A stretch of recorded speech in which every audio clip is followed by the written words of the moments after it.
Perfect. And welcome back. This is the soundtrack to a life. I am still Chris. Kev is still here with me. Hey, Hi. Kev. Hey, how are we?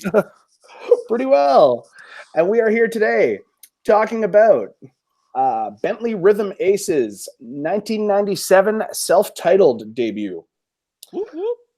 Kev, tell me about this record. Tell me about your relationship with you. What brought you here? Uh, Bentley Rhythm Ace. God, where to start? They are such an unusual act. Very, very hard to describe. Okay, so take you back. I was 17 when this came out.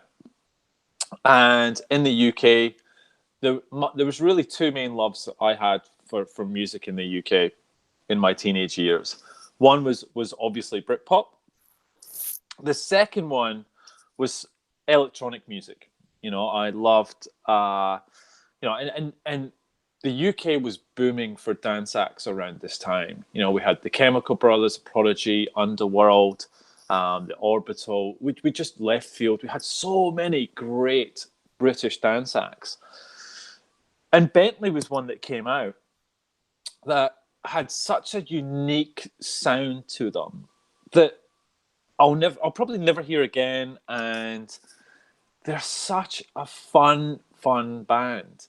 So at school, because I was in my final years of school, they got passed around, and it's hard not to smile when you listen to Bentley. And they were just sort of this small unknown band. So the band itself, so they're kind of a combination of a couple of different bands. So the band Pop Will Eat Itself in the UK. Oh, Yeah, so a couple of those. So I think Richard Marsh is from them. You got Mike Stokes, James Atkin. James Atkin, he was from EMF, who did the brilliant song "Unbelievable." yeah. Yeah, and so there was three or four. It was three originally, and then it became four. And the song off this album, "Bentley's Going to Sort You Out," was massive in the UK. It was absolutely huge. And they went on a whole bunch of TV shows. And, this album was spent with my hard-earned pocket money, because I would have been getting pocket money at that age. Yep. And it was just, I don't know, I loved this album. And I saw them when I was really young as well, which we'll talk about a little bit later on. But it's one of these bands that are just so out there and so weird. Not a lot of people know or like them, but for me, they just bring so much joy whenever I listen to them. Nice.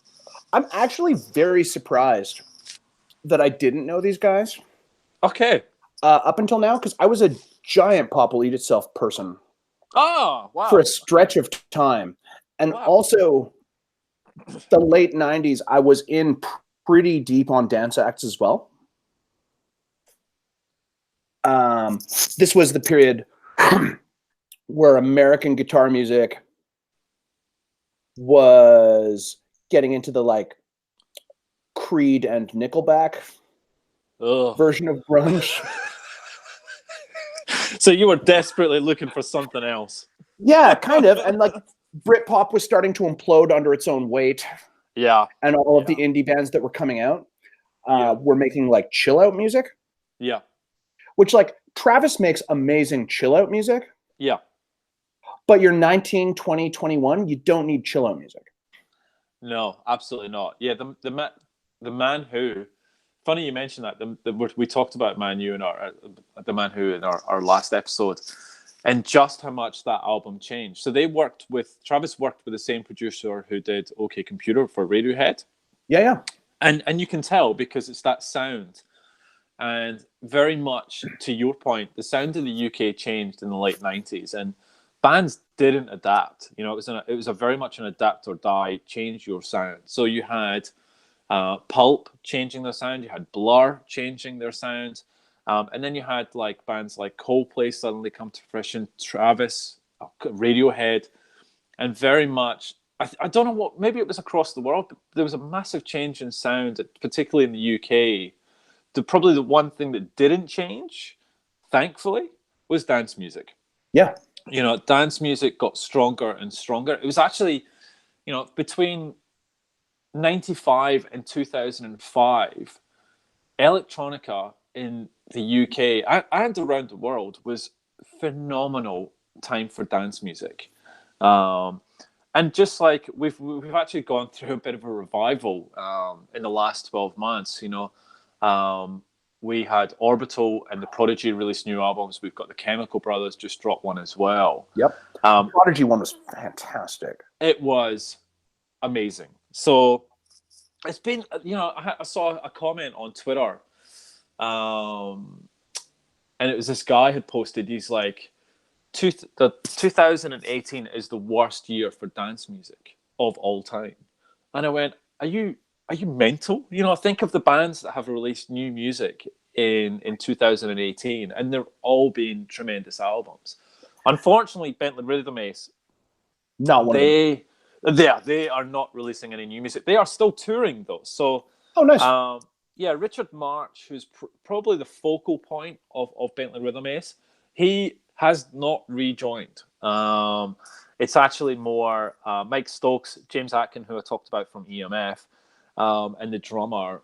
They're doing sort of nostalgia tours. You would have seen that on Twitter in the UK. They do these like Shine On events where they bring sort of 90s bands back. Yep. And so Bentley are part of that. However, I kind of feel that's why they're not driving any new music, is because the guy that actually created the music, Richard, is no longer part of it. Yeah, he's no longer part of it. But so it is very much that nostalgia act.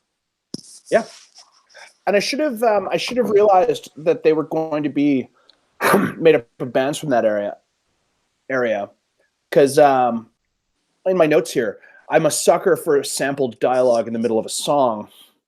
Oh, it's my inner Carter USM, Holy Bible era Mannix fan peeking out and going, "Yep, all music should have dialogue from a film in there for no reason." Well, it's funny you mention that. I mean, they were interviewed. So Richie was interviewed, and he said, "A magpie approach is a good way of describing our way of making music. Our favorite thing was usually using really bad cover version albums and junk records we used to get from flea markets. We used to spend a tenner, so £10 each, Yep. and come out with about 100 albums to sample from. We'd take them all back to the studio, have a few beers, and then we'd record it into a DAT machine and build the tracks from there." And I found a website, and they were interviewed specifically on the samples that they had used in every song, and they use so many different samples from the weirdest stuff you've ever heard in your life. Like, so the song, the track 5, which is "Run on the Spot," which is I think it's like, "Take off your trainers and let's run on the spot," and it's actually from an old children's health and fitness album, like where you put it on and it's this teacher coaching you through training. Like, that's brilliant. I love stuff like that. Yeah, it's such a weird pull. Yeah. But I mean, when you make music like this, part of your life is going to be spent looking for weird pulls that nobody's going to see coming, I guess. Yeah. And the other challenge that they were signed to the Skint record label, which is, the label that had Fatboy Slim on it as well. And the Low Fidelity All Stars as well. And so they had huge competition in what the UK kind of called its big beat brand of music. Yep. Get fucked. Still there?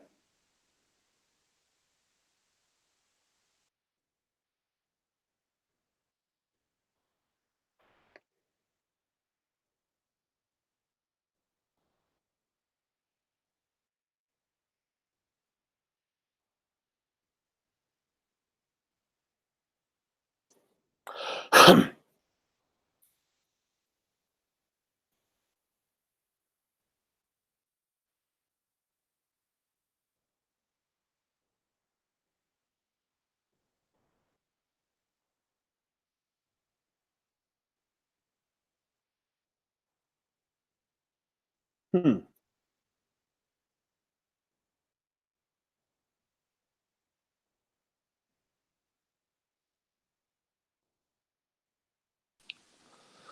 Christ, this is so annoying. Ridiculous. There's so much competition in the big beat style of music. Oh yeah. Hold on 2 seconds. Okay. Yeah, so they were signed to this Skint label, which was shared by Fatboy Slim and the Low Fidelity All Stars. So they had competition inside of their own label, and then the scene to sort of sound different and unique. And that's why I think they went all out there. Look, probably the one thing I'll say from the outset, this album, I felt a bit... I hadn't listened to this album in quite some time. And I don't think it's aged as well as I thought it had. And I think a lot of that is down to the track length. I think the tracks... and that's a challenge with dance tracks, right? Dance tracks, because you're mixing in and mixing out of them, they need to be of a certain length. And I think that for some of the songs, the length of these tracks just went on for too long, that, you know, the joy and happiness you get from a little lift or a riff or a loop or a sample, if they drill it down too much or too heavy or repeat it or don't change it soon enough, it becomes repetitive and annoying. Yeah, I'll buy that. I think that the confidence that it requires to start your record with a 7-minute long big beat flute jam. Oh, it's a bold opening. Yeah. Oh, yeah. By far. Look, and I do think. Yeah, you go. And I do think the album warrants that. Like, the songs are interesting and distinctive, and they straddle the line between thinky and dumb in a really expert way. I guarantee it's because they were getting stoned while they made it. Oh, almost certainly. And they were like, "Oh my God, we've created something special and unique." And in actual fact, it's really simple and dumb. But this album is not to... They themselves are never to be taken seriously, ever. Yeah. You know, and that's one of the greatest things about Bentley, is that the way they act, the way they speak, the way they represent themselves, the way their music sounds, the way the artwork on the album is, anything about that band is so much fun. Yeah, like Pop Lead itself were the same way. Yeah, to me, it was always, you know, this is the epitome of bands that are not in it for the success, for the money, for the fame. They really just were a couple of students who got together and made music. You know, a perfect example is that they didn't release their follow-up album for 2 years, I think. I think it was late 99. And sort of one of the questions they got asked was like, why did you wait so long for a second album? And they went, we had a chance to see the world. We went and we literally said yes to every single tour that wanted us. Yeah. Because we wanted to see the world. And who knows when we're going to get to do it again. And they were right, because the second album didn't do well. The second album, For Your Years Only, it didn't tank, but it didn't do well. And they broke up in 2000. So they were right to do it. You know, yeah, this was their shot. Exactly. You know, people are going to pay to see them and travel the world. Go and do it. There's a funny story. So I talked about seeing them live. So I was supposed to go and see them on the release of this album. Yep. And had tickets, was excited, and me and my friend drove to Glasgow to see them. We get all the way to the university that we were playing at, and we're like, it's a bit quiet. It's a bit quiet. I mean, yeah, okay, we're a bit early. All right. Don't know where it is. Da-da-da. Anyway, we're looking around, like, where the heck is everyone? And then we sort of like, we're looking for the hall to find out where this place is, because there's no signs or anything. And we finally ask this person, we're like, oh, listen, we're here for the Bentley concert. And they're like, yeah, that got cancelled months ago, mate. Oh, jeez. Are you kidding me? So we didn't, and you know, there was no internet back then to go on and check if it had been cancelled. You know, there was nothing. Yeah, and you so All it was we found out that the place that we had bought the tickets from, our sort of record store in our little town, had put a tiny little post-it, said Bentley concert, Glasgow, cancelled, apply within for refunds. So, that was the very first sad experience of trying to get to see Bentley. So we, drowned our sorrows in a couple of Big Macs. But I did get to see them in 2000. And if you haven't seen Bentley live, go on YouTube and just watch a video clip of them live. They have a full set of DJ decks, vinyl decks, behind a vintage car. Right, so it's a tiny small car with working headlights and working windscreen wipers, and a set of decks that sit behind it, and it just epitomizes everything that Bentley is, And it's just, you've got a bass player, you've got Richie on the decks playing the music, and you've got a drummer at the back who is insanely good at drumming as well. And they're just so much fun live. So I did get to see them in 2000, and it was the most fun I've ever had. Like, I still remember it being as if it was yesterday, and it certainly was not. But I just remember having so much fun seeing these guys. Nice. I would not have predicted live instruments when they played live. Yeah. Well, look, they actually talked about it because they didn't know how to play live. They created the album, in a bedroom. Now, how the hell did we recreate this? Yeah, how do you take this on the road? And if you create, look, different artists, if you're, the Crystal Method, for example, you use all of samplers and your machines. These guys did it all off, I think, an Amstrad computer. It was that old. How do you take that on the road? You can't, bust out your Commodore 64 on the stage and suddenly start playing music. So they had to transform it. So the way they played it was literally, all right, I will mix records. I will actually play our songs on records, and I'll have a backing drummer and a backing bassist, and that's what we'll do. I mean, I think that'd be very watchable. It worked. It worked because they all got into it. I mean, and having a drummer certainly adds to it as well. Like having a real drummer instead of that, sampled electronic sound to it just adds a whole different dimension to it. Yeah, especially in this is a genre of music that is built around energy and enthusiasm. Yeah, 100% agree.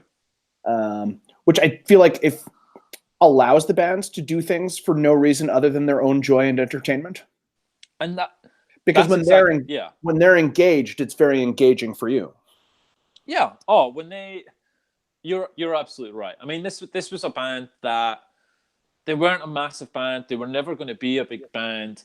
But I mean, the gig I went to was sold out, and it was a small venue, but everyone was into that gig. There was no chin stroking. Everyone was just there to just have a blast. And I've been to some big, big gigs where the audience haven't been into it and the band hasn't been into it, and you go through the motions of a gig, and you can tell. That is uncomfortable. Who were they? It's a bit of a weird one, actually. I saw Radiohead. Yep. The Killers. Yep.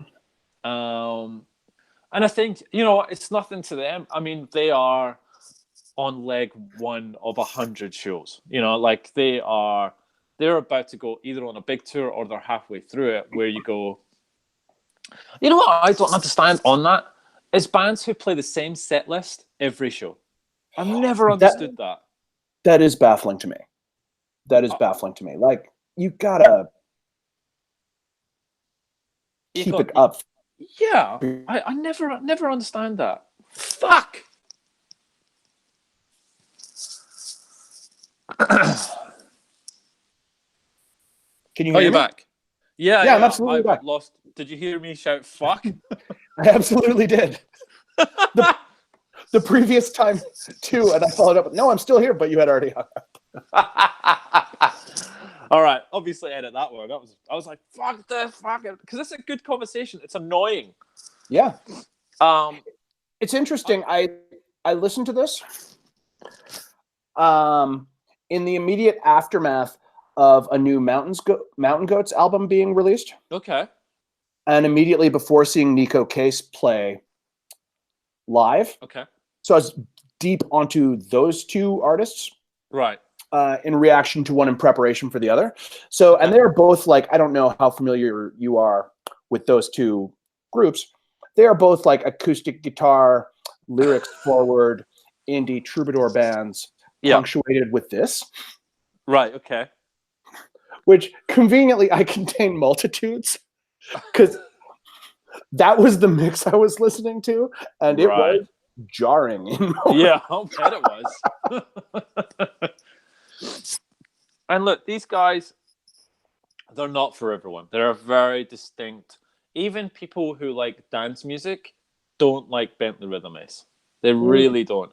Look, the album itself, so it actually did all right, this album. It got to, so Enemy, who are a UK magazine, hate everyone and everything, but they liked this album.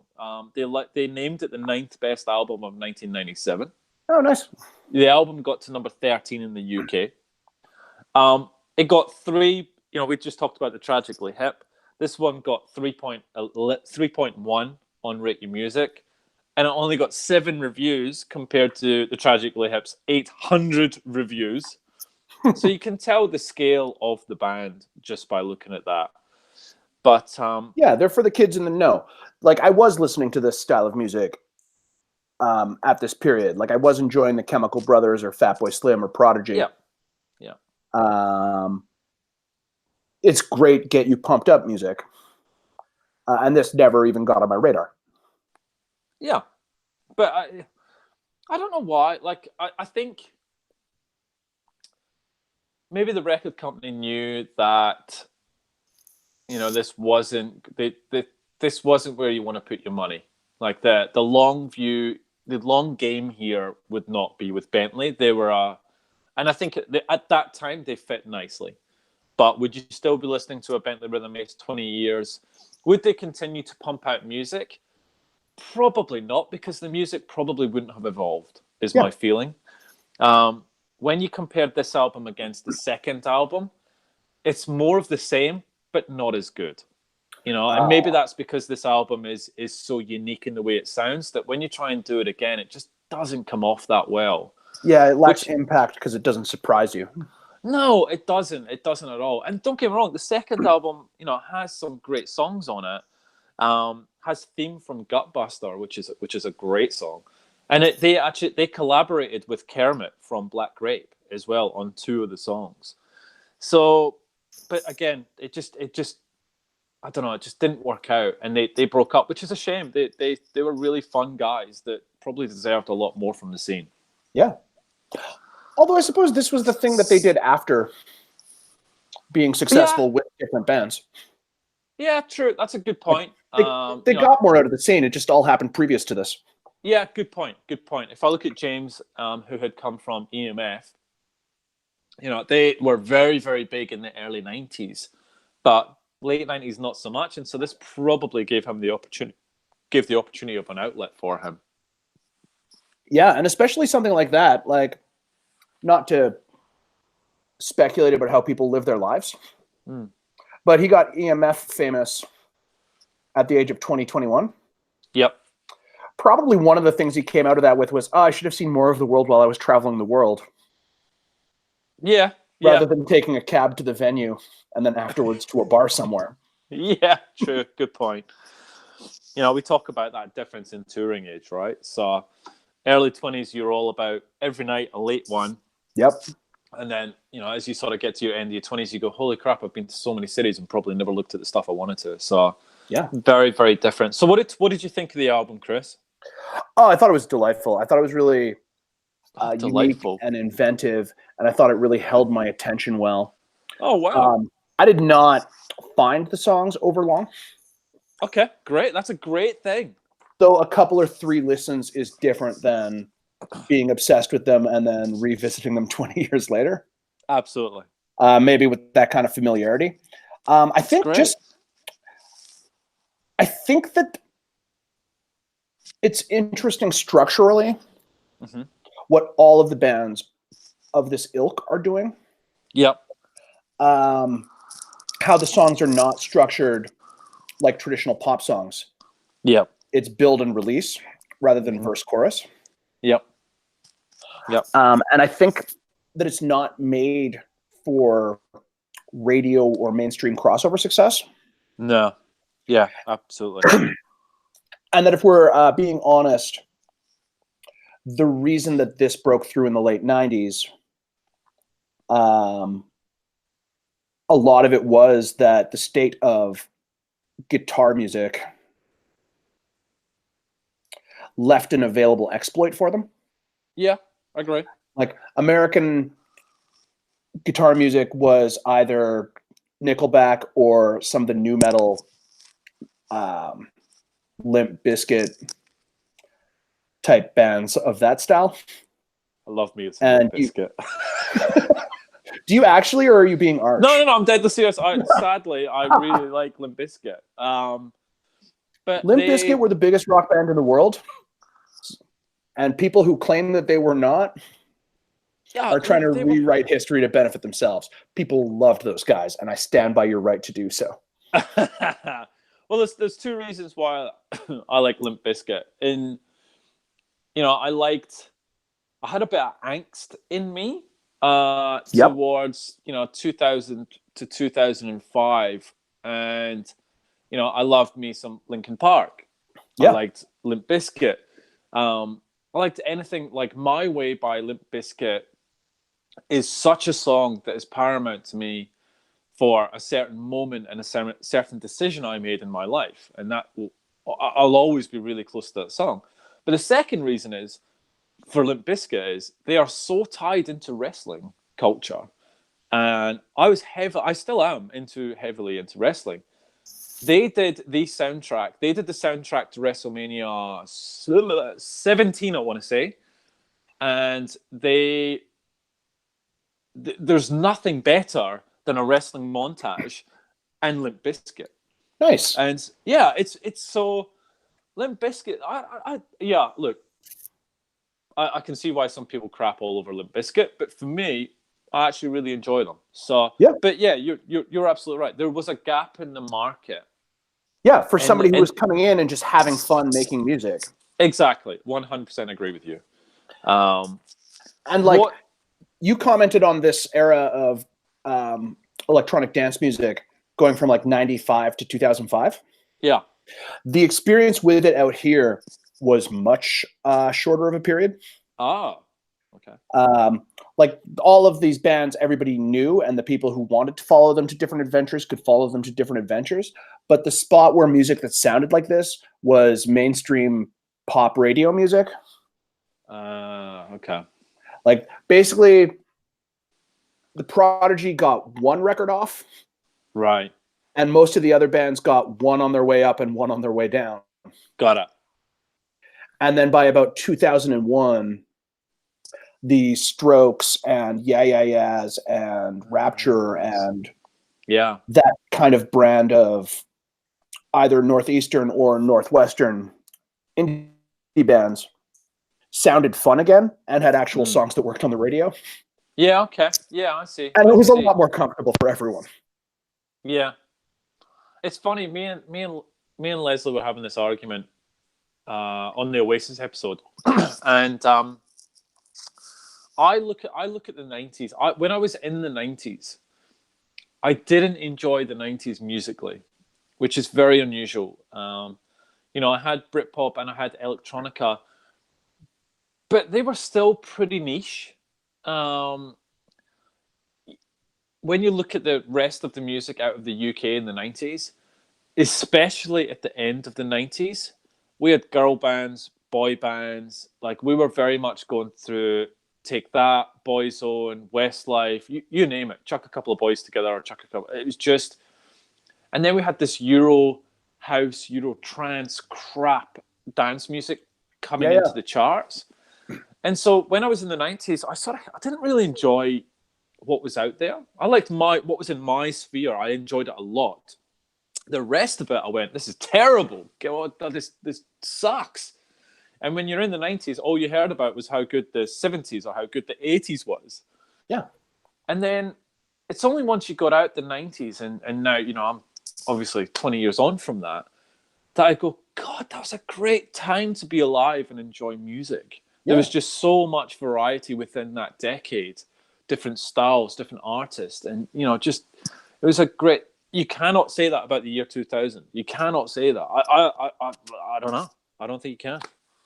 I think that you can. I just don't think that we're going to. Yeah, we won't. We absolutely won't.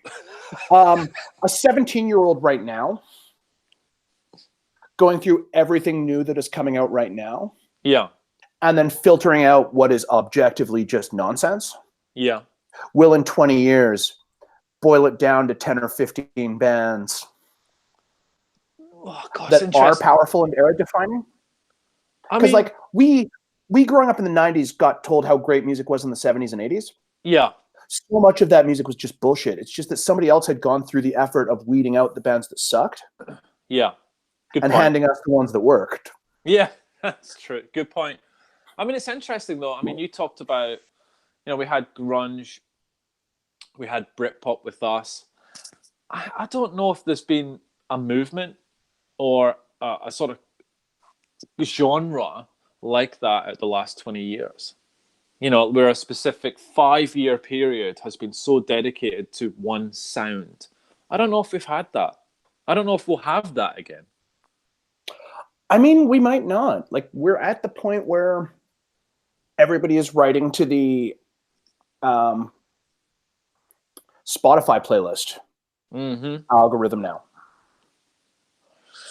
And that is kind of leveling everything out. But at the same time, it's never been easier for somebody small scale and weird to make music. Yeah, to make music and find whatever audience comes. Yeah. It's just that they don't have the kind of backing that people in their 30s and 40s are going to find out who that is until they suddenly break so wide that they're inescapable. Yeah, I agree. It's such a weird one, and we could debate the pros and cons of Spotify until we're blue in the face. But we get recommended so many new bands that don't have record deals.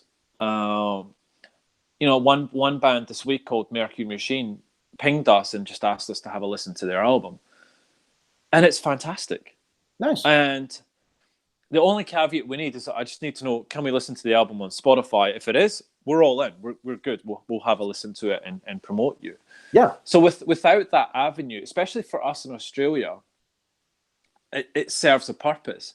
But then you've got the flip side of that where, one, our album's going to be a thing in 10 years because of the Spotify and YouTube generation where you can just release a song or a collection of songs without having to think about an album. Yep.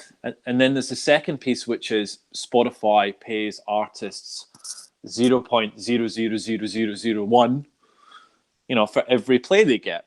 And that's okay for the likes of Rihanna, or what's her name? Rihanna. Yep.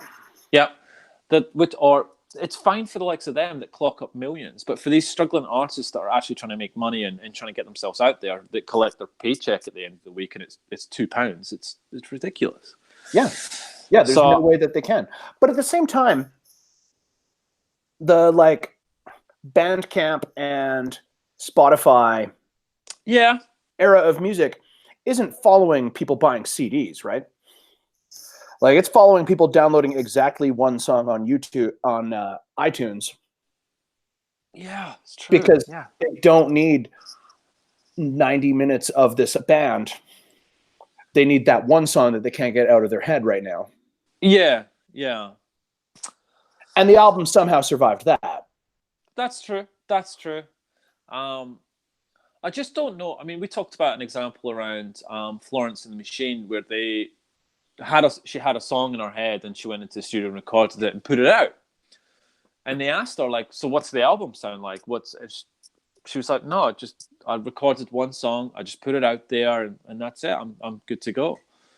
And so, in the old days, you used to craft an album. This is my intro track. This is my slow and steady number. and then this is going to lead me out the album. And you build this album around this story or journey. I don't know if that's still the case anymore, which is really sad.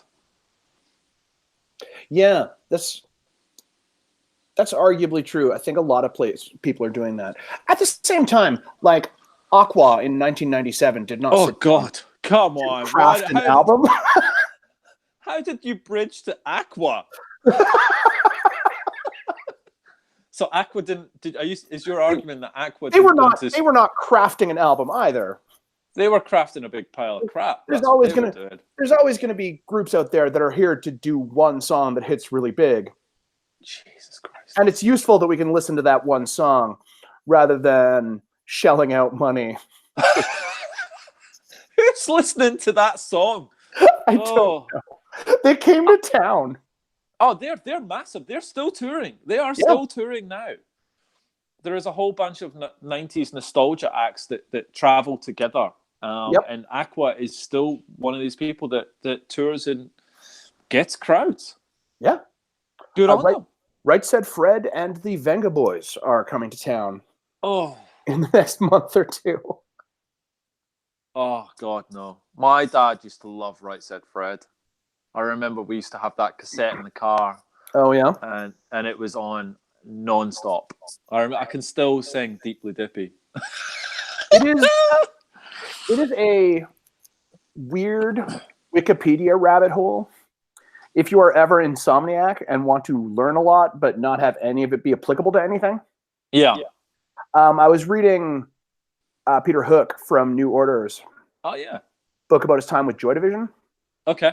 And then halfway through, he was at a party with Joy Division in like 1979, 1980. And then this person did this, and then this person did this. Also, Right Said Fred were there. Oh. Sorry? And their leather chaps. Talking about it to one of my friends.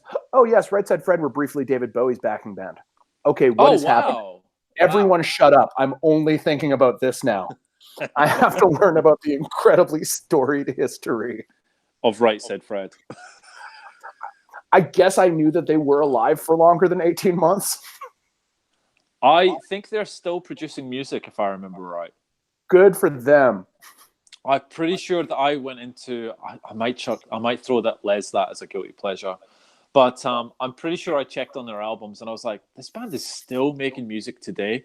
It's like the Russian band Tattoo. Did you guys get Tattoo? We got them for about a hot minute, yes. Yeah, you got the one song like all of us did. Yep. Right. So they were two Russian schoolgirls doing that, lesbian-esque act. Well, now they're still going, and I think they're older than me now. So how does that? They're still making albums. They're still kicking them out and touring. And you go, what? How did that happen? Is it Russian-speaking countries? No, they are traveling the world. Are they? Yeah. No, they're still big. Because that was definitely my prediction when Gangnam Style was the biggest song in the world for some reason. Oh, Christ, that song was huge. This guy's going to go forever because he has obvious stage presence, obvious charisma, and there are a bunch of places where people do know what he's saying. Exactly. Yeah, exactly. In those places, he's going to continue being a famous person. Just not his home country. Probably not. Well, I didn't expect to talk about Tattoo on Bentley Rue the Mace, but there we go. Yeah, we get tangential up in here. Tying it back, does groups like Bentley or the Chemical Brothers or Fatboy Slim... No. What?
All right.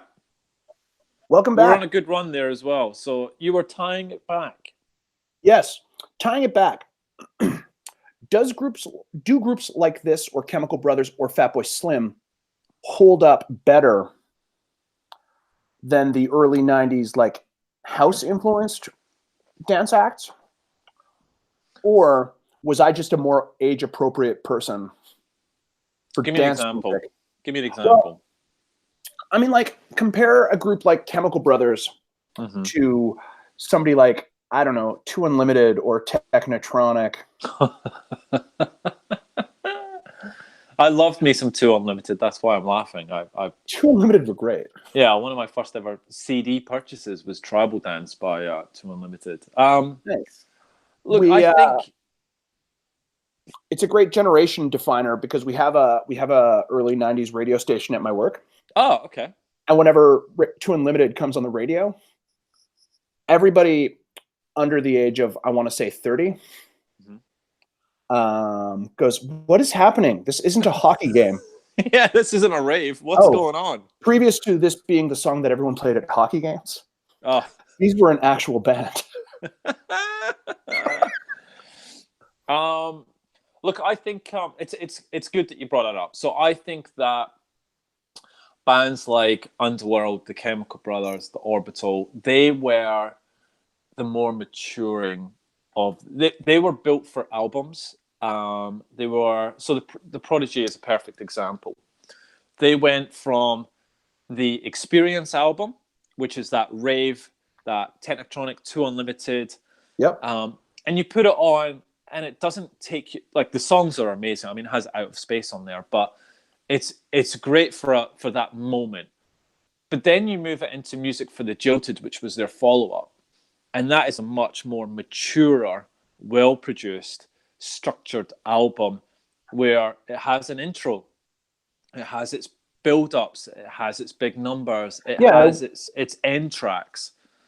So I think dance music had gone, yeah, you're okay there, but what I want different styles of dance music, and I want an album where it's well thought through and produced. And the Chemical Brothers' Dig Your Own Hole album is the epitome of a well-structured dance album. Yeah. Like, it was probably one of the first dance albums to partner, I think, with Beth Orton, I think it was, to actually slow it down and do a nice, somber, beautiful number, and then straight back out of it, build it into the private psychedelic reel. Yeah, it's something that's meant for you to pay attention to. Oh, yeah. Rather than a collection of tracks that sound good between other tracks by other artists while you are on fun club drugs. Yeah, exactly. And I think that it's funny you talk about those, because that late 90s, those acts built albums that had different sound and took you on that journey.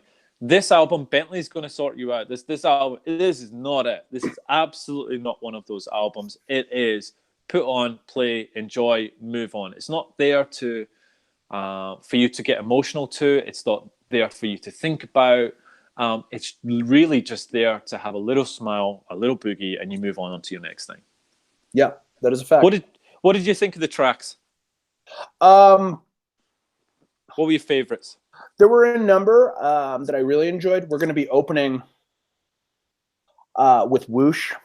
We're going to be closing with Bentley's Going to Sort You Out. Oh, great song. Here today. I thought that this was great music for doing things to. Yeah, yeah. Like, this really makes my walk to work. This really... You get a spring in your step. Yeah, 100%. Like, you're really pumped up about facing your day. Yeah. I like bands like Nico Case. I like bands like Mountain Goats. Mm-hmm. The other two major things that I was listening to during this. Yeah. I'm not ready to attack some kind of challenge. Yeah. Like, they are end of day music when I'm curling up with a book. Yeah. Yeah. This is start of day music. Yeah. When I got a bunch of shit I want to do. Yeah. I totally agree. This is when you want to get stuff done. That is exactly right. I'll give you an example. This shows you my age. I had to sand a fence yesterday, right? Yeah, the worst possible job in the world. You need something. You're not going to put an acoustic number on to do a job like that. You need to be you need to be productive. You need to be energized, and you need something upbeat. I would love the challenge I've got with this. Like, I think everyone would know if I was to play, a set or have some friends around or whatever. If I was to chuck on Bentley's Going to Sort You Out, I think most people would know what that track is or remember that track. But any other track on that album, forget it. They would not have. They would actually probably turn around and go, "What is this?" That is very surprising to me. I would have assumed that they would have been a bigger deal because they are very engaging and like of their time. Yeah, but distinctive enough within that. Yeah, I agree. To carve out their own spot. Yeah, I 100% agree. Although I will say, where is it? I had it written down. An hour and 18 minutes. Yeah, is a lot. It's a long time. It is a long time. Yeah, but like none of it is bad. Like if I started at the halfway point. Yeah. Then I enjoy the second half a lot more than if it's coming in already an hour into this music. Right. Okay. I find the one thing that turned me off this album, which kind of still does, is the drum and bass element. It's on Ragtop Skoda Car Chase, and it's on the last song, which is Return of the Hardcore Jumbo Carboot Techno Disco Roadshow. Okay, now you're just fucking with us, guys. You guys, this title cannot be. Yeah, they that's how dumb this band is, that they create, Midlander, There Can Only Be One. It's a spin-off of the Highlander series. Yeah. They've got a song called "Who Put the Bomb in the Bomb Bomb Diddly I Bomb." Dumb. But that's the epitome of this band. They just, it's about having fun. It's not taking themselves too serious. But for me, the drum, and I don't know how it stood for you, but the drum and bass coming into the songs, I'm not a massive fan of drum and bass. And so hearing it in this album, I was like, oh, it's a drum and bass song. It's okay. It does take me out of the album. Now, I think from reading UK-based music magazines, through the 90s and early 2000s, I feel like drum and bass was probably a bigger deal over there than it was here. Definitely. It never made any kind of impact. Ah, okay. And therefore did not bother me. Okay. Like it's just, here's one texture among others. It's not necessarily my favorite, but I'm also not reacting strongly negatively to it. Oh, okay.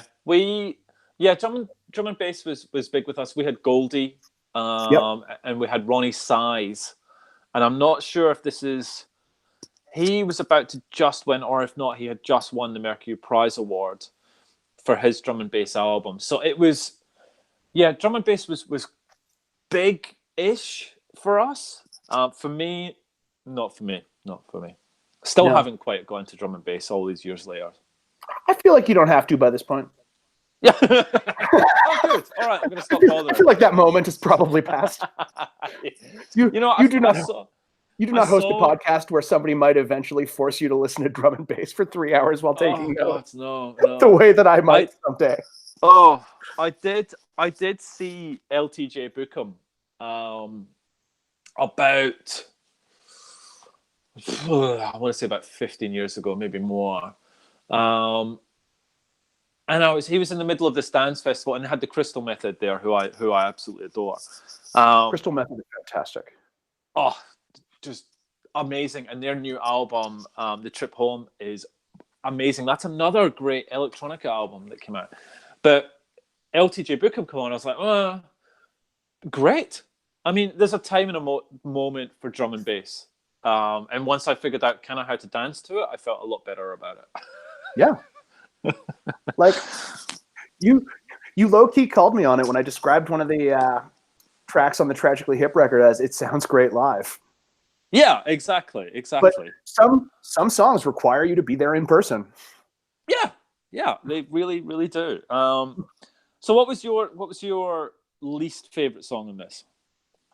My least favorite song in this, I think, I don't know that I had a least favorite song on this. Oh, I that's don't great.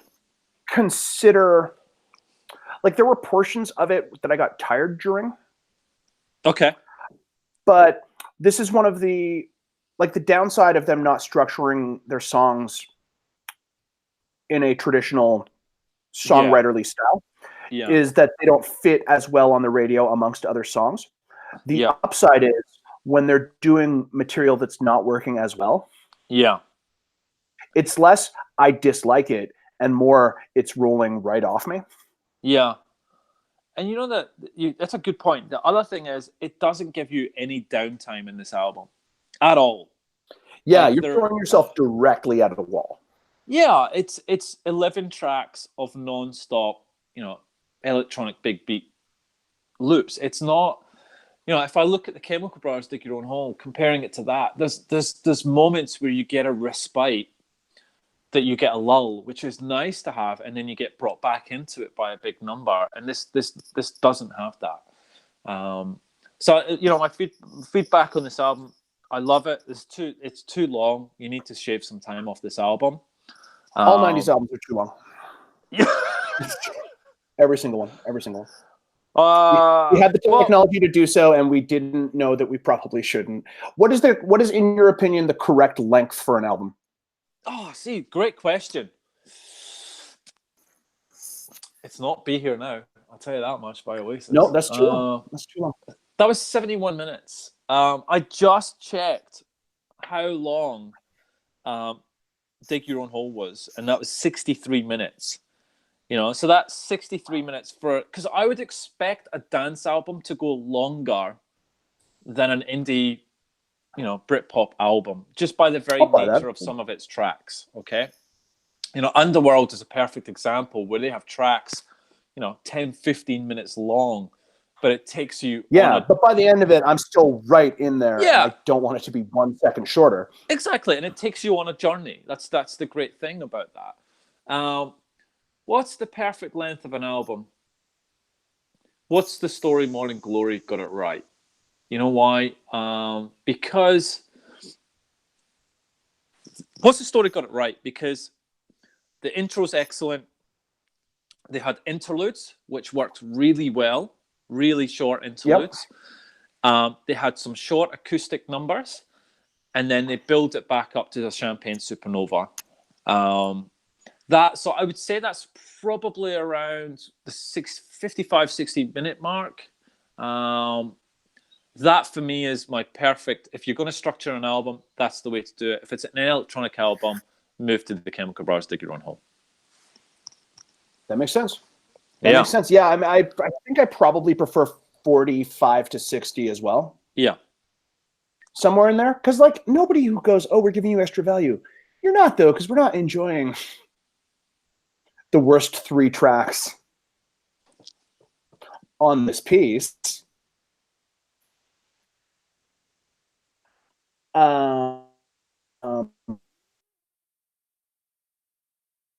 Drake record that came out last year.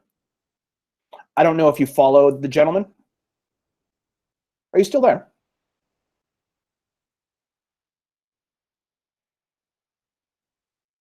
Oh, dear.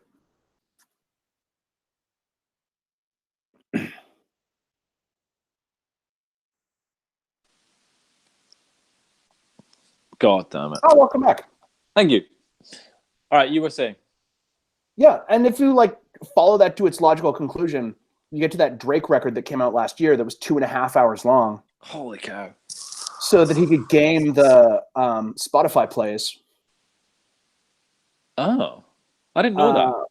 Yeah, he took over all of Spotify, possibly not in the UK. Okay. And then every playlist was Drake related. Oh, okay. And he put out a record that was god-awful long, knowing that people would show up for all 28 tracks. Oh, my God. If they liked him. Yeah. Wow. Okay. Um, and like I've liked maybe like 4 songs by that dude in the past, I think I like which put one. me in a very yeah, which put me in a very uncomfortable position because like 4 songs is enough. Oh, the new one's coming out. I'm gonna check it out. Cut to 2 solid hours later. Nah. Nah. Oh, this Okay. is this is So here I am. untenable. Yeah, here I am complaining about Be Here Now, and I'm not. I don't have to listen to Drake, thank God. No, you do not. You didn't have to listen to Be Here Now either. How is that Uh, making it onto anybody's list? it's Leslie's by far. Leslie loves this album, still does. Me, It I checks out. think. Yeah, I think I had rose tinted glasses on when I re-listened to it, and then the more I listened to it, I realized what a shallow album it was. But you know what? It makes her happy. Let her talk about it. She gets to sing a lot, so Yep, she's happy. that checks out. And I mean, the ninth best Oasis album can still be an appropriately good Oasis album to somebody who likes Oasis more than me. Yeah, I liked your comment about that. It's I don't. Yeah, it's probably not the ninth for me. Les puts it in order. She puts it exactly like the Die Hard movies, from 1 to 5. You know. Okay, that checks out. I don't know. I would listen to the Master Plan Oh, great album. Great again album. before I listen to Be Here Now. I would listen to Familiar to Millions Oh, and again before I I'd put listen Leslie. to like. There's so much Oasis in the world. Yeah, and you know what? Maybe I also felt a bit of Oasis fatigue as well going through this one. So it'll be interesting to see if we cover the other albums. I mean, I can't imagine you not. I can't imagine that you love that. if It's Historian definitely maybe oh don't yeah. make it onto your top 50, but this one does. Yeah, there'll be an outcry. I It's think funny. It is murder funny you. though, because our top albums are both different. So it's going to be interesting to see. I mean, I obviously know the result. Leslie does not, which is going to be interesting. God help me if I tell her that one of her albums didn't get the top 10. She'll smash my face in. So no, but it's been a good process. It's been a lot of fun to listen to, Thank you. I which I guess we've appreciate gotten that. completely off topic, and it's closing in on an hour. Yeah. So I'm gonna answer 3 questions. Okay. I'm absolutely gonna listen to this record again. Oh, so It's super happy. good. I enjoyed it a lot. It is Thank going to you. probably go into the pile with other big beat artists from this era. And I'm glad that I have somebody who sounds genuinely new That's great. to add to that. That's I really. am, That makes me so happy. yeah, I got a real kick out of it. I am choked that they will never come to my town, but none of these bands ever come to my town except for Crystal Method, who comes Oh, to my town every year. you need to see. You need to go see the Crystal Method, and you need to tell Oh, me. Like, I'm waiting for him to come down under, because it's just him now. It's just one of them. And you will have. I love the Crystal Method. I absolutely love it. So if you get a chance to go and see him, oh, you lucky boy. I have. It was great. He comes back every year. It is the exact opposite of British bands that I like that will definitely never come to Calgary. Yeah. They are from Vegas. It is driving distance from here. Ah. All of their tours wind up winding through Western Canada. Yeah. Of course. Of course.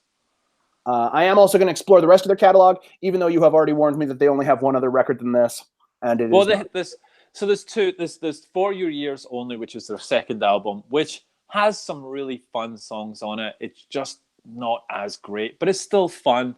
They do a Future Sound of the United Kingdom compilation, which is a 2 CD disc. Um, it's where the freestylers did one, for example, and it's basically just a mashup of lots of different styles of music. So they may go into hip hop, then country, then so it's they just mix and scratch their way through a lot of different songs. So it's the Future Sound of United Kingdom 2. I love it. I think it's great. It's such an unusual mix. I would suggest if you do get into the second album and that doesn't turn you off, have a listen, have a look for that album. You'll pick it up dirt cheap. Nice. I will look into it. Yeah. And as I said earlier, we're going to close on Bentley's Going to Sort You Out. Oh, my favorite ever Bentley song. So good. It's a great track. Like, they have to have felt good finishing that going, yep, this is our second act. That's the one. That's the one. This has been the Soundtrack to a Life. Follow along on Facebook and Twitter at SoundtrackCast, soundtrackcast.com. Like us, review us, share us, rate us. Tell people about us in person.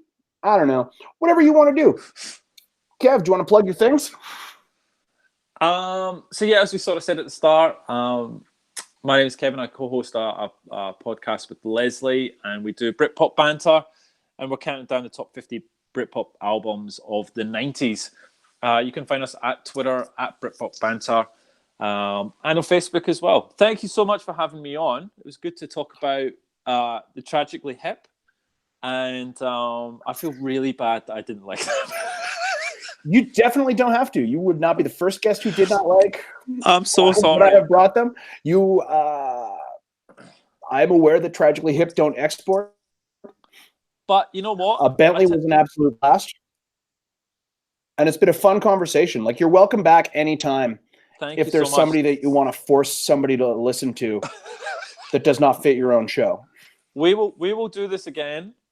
I've really enjoyed the conversation, and I will come up with another band that necessarily you don't know, and you have to find me someone I don't know, and maybe a different genre. Maybe I hear something dancey or electronic from Canada.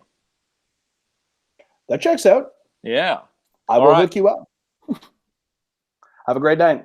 Yeah, thank you.